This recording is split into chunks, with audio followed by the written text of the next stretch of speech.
Hello friends, welcome back to my channel. இன்றைக்கி நாம் அவல் வச்சு ஒரு பிரேக்ஃபாஸ்ட் ரெசிபி தான் பார்க்க போகிறோம். வாங்க எப்படின்னு வீடியோக்குள்ளே போய் பார்க்கலாம். அதுக்கு முன்னாடி நம்ம சேனல் ஃபஸ்ட் டைம் பார்க்குற வியூஸ் ப்ளீஸ் சப்ஸ்கிரைப் பண்ணி வச்சுக்கோங்க. அப்போ தான் நான் போடுற வீடியோஸ் எல்லாமே மிஸ் ஆகும் உடனே உங்களுக்கு நோட்டிஃபிகேஷனில் வரும்.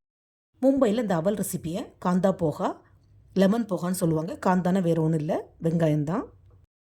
இங்கே மும்பையில் நம்ம ஒரு மாதிரி சிவப்பு அவல் கிடைக்காது, கூடுதலாக இந்த வெள்ளை அவல் தான் கிடைக்கும்.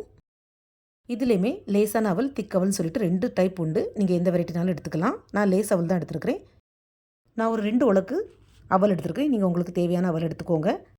ஃபஸ்ட்டு இந்த அவலை தண்ணியில் நல்லா வாஷ் பண்ணிவிட்டு ஈரம் இல்லாமல் ஸ்ட்ரெயின் பண்ணி எடுத்துக்கலாம். ஃப்ரெண்ட்ஸ், தண்ணி ஊற்றி இந்த அவலை ஊற வச்சிட வேண்டாம், ஒரு மாதிரி கொலன்னு ஆயிரும். ஸோ தண்ணி ஊற்றி ஸ்ட்ரெயின் பண்ணி எடுத்துக்கோங்க. இது அப்படியே இருக்கட்டும். இப்போ கேஸ் ஸ்டவ்வில் ஒரு கடாய் வச்சு அதில் கொஞ்சம் தாராளமாக எண்ணெய் சேர்த்துக்கலாம். எந்த எண்ணெயாக இருந்தாலும் சரி தான். அதில் கொஞ்சமாக வேர்க்கடலையை சேர்த்து நல்லா வறுத்து எடுத்துக்கலாம். நான் 2 ஆளாக்கு அவலுக்கு 1 ஸ்பூன் போல் வேர்க்கடலை எடுத்துருக்கேன். நீங்கள் ஜாஸ்தியாக அவல் பண்ணுறதா இருந்தால் கொஞ்சம் கூட 1 ஸ்பூன் வேர்க்கடலை சேர்த்துக்கோங்க. வேர்க்கடையில் நல்லா செவக்க எண்ணெயில் வறுத்து எடுத்து தனியாக வச்சுக்கலாம். இப்போ அதே எண்ணெயில் கொஞ்சமாக கடுகு சேர்த்துக்கலாம். கடுகு பொட்டினதும் 1 ஸ்பூன் போல் சீரகம் ஆட் பண்ணிக்கலாம். கடுகும் சீரகம் நல்லா பொட்டினதும் கொஞ்சமாக வெங்காயத்தை சேர்த்து நல்லா வதக்கி விட்டுக்கலாம். பெரிய வெங்காயத்துக்கு பதில் சின்ன வெங்காயம் யூஸ் பண்ணிங்கன்னா டேஸ்ட்டு செம்மையாக இருக்கும். வெங்காயத்தை இந்த மாதிரி சின்ன சின்னதாக கட் பண்ணி வதக்கி எடுத்துக்கோங்க. இது கூடவே ஒரு துண்டு போல் இஞ்சியை பொடி பொடியாக, அதாவது தோல் சீவி நல்லா வாஷ் பண்ணிவிட்டு இந்த மாதிரி பொடி பொடியாக கட் பண்ணி அதையும் சேர்த்து வதக்கிக்கலாம். கூடவே காரத்துக்கு 2 to 3 பச்சை மிளகாவை இந்த மாதிரி குட்டி குட்டியாக கட் பண்ணி சேர்த்துக்கலாம். ஃப்ரெண்ட்ஸ், உங்களுக்கு காரம் கொஞ்சம் தூக்கலாக வேணும்னா கூட 2 பச்சை மிளகா கூட சேர்த்துக்கலாம், தப்பில்லை. இஞ்சி, பச்சை மிளகா, வெங்காயம் நல்லா வதங்கினதும் அது கூடவே கொஞ்சமாக மஞ்சள் தூள் சேர்த்து அதையும் வதக்கி விட்டுக்கலாம். மஞ்சள் தூளோட பச்சை வாசனை போகணும், அது வரைக்கும் வதக்கி விடணும். வெங்காயத்தோட மஞ்சள் தூள் சேர்ந்து இந்த மாதிரி நல்லா கலர் சேஞ்ச் ஆகி வந்ததும் கொஞ்சமாக தண்ணி ஊற்றி இதை வேக விட்டுக்கலாம். கூடவே தேவையான அளவு உப்பும் சேர்த்துக்கலாம். ஃபஸ்ட்டு கொஞ்சமாக சேர்த்துக்கோங்க, அப்புறம் எக்ஸ்ட்ராவாக தேவைப்பட்டால் லாஸ்ட்டு ஆட் பண்ணிக்கலாம்.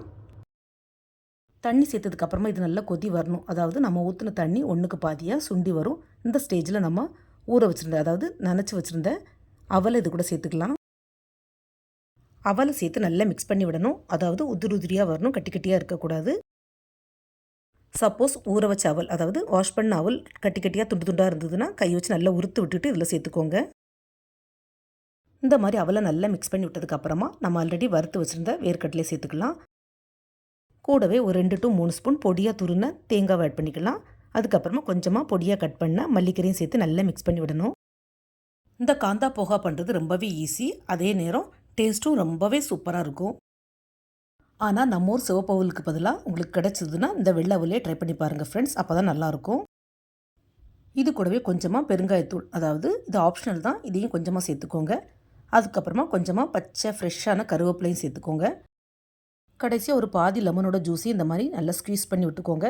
அதுக்கப்புறமா நல்லா மிக்ஸ் பண்ணி விட்டுட்டு சூடாக சர்வ் பண்ண வேண்டியது தான். இந்த அவலை பொறுத்தவரையிலும் எவ்வளோ நேரம் ஆனாலும் அவ்வளோ சீக்கிரமாக ட்ரை ஆகவே செய்யாது. அவல் சாப்பிடாதவங்க கூட இந்த மாதிரி பண்ணி கொடுத்தீங்கன்னா கண்டிப்பாக விரும்பி சாப்பிடுவாங்க. சுட சுட சாப்பிட அவ்வளோ டேஸ்ட்டாக இருக்கும். மார்னிங் நாஷ்டாக்கு மட்டும் இல்லை, ஈவினிங் டின்னருக்கு கூட இதை ட்ரை பண்ணலாம். நீங்களும் இந்த வீடியோ பார்த்ததோட விடாமல் கண்டிப்பாக ட்ரை பண்ணி பாருங்கள் ஃப்ரெண்ட்ஸ். இதே மாதிரி நிறைய இன்ட்ரெஸ்டான யூனிக்கான ரெசிபிஸ் அப்புறம் ஸ்நாக்ஸ் செஞ்சு நான் அப்லோட் பண்ணியிருக்கிறேன். என்னோடய சேனலில் போய் செக் பண்ணிக்கோங்க. இந்த வீடியோ பிடிச்சிருந்தா மறக்காமல் SRV கலக்கல்ஸை லைக், ஷேர் அண்ட் சப்ஸ்கிரைப் பண்ணுங்கள். Thanks for watching. See you soon in the next video. Bye-bye.